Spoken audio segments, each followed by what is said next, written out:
Hello guys, in today's video I will be showing you how to fix PUBG Mobile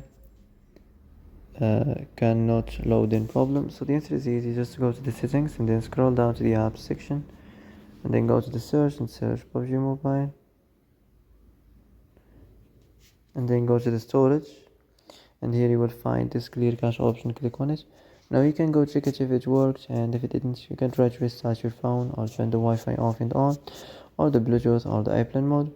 Also you can try to clear data, but be careful.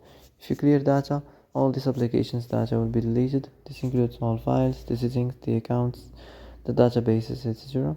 So be careful if you want to clear your data. And that's it for today's video. I hope this is the answer you've been looking for.